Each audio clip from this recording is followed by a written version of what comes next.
Hi friends, ఈ గడ్డిలో ఇంకొక బోడాకరకాయ చెట్టు ఉన్నది చూడండి. ఇదికి దాని పక్క పంట పెడతా చూడండి ఎట్లుందో. గడ్డ అయితే నేను ఫస్ట్ టైం ఫ్రెండ్స్ చూసుడు, మరి ఎంత ఉంటుందా లేదా తెలియదు, చూద్దాం రండి. గడ్డ అయితే ఉన్నది లోపల, ఇంత మంచిగా ఉన్నది. ఇక తవ్వుకుందాం దీన్ని. ఇది ఎక్కడ పాడైపోతుందో అని పెద్ద గుంతలాగా చేస్తుందండి చూడండి. ఇంత పెద్దగా అవుతున్నది. ఇది మరి మేలో ఫీమేలో తెలియదండి. ఇక్కడ ఒకటి ఉన్నది కదా, దీని పక్క పొంటి పెట్టుకుందాం. ఇదైతే మేలే, ఇది ఫీమేలో ఏమో తెలియదు. దీనికి పూత అయితే రాలేదు. ఇగో ఇక్కడ పెట్టుకుంటున్నా. ఈ చెట్టు పక్క పొంటే ఇది కూడా పెట్టుకుంటున్నా.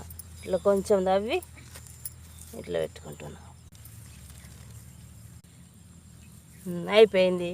ఇక్కడ ఒకటి, ఇక్కడ ఒకటి. Bye friends.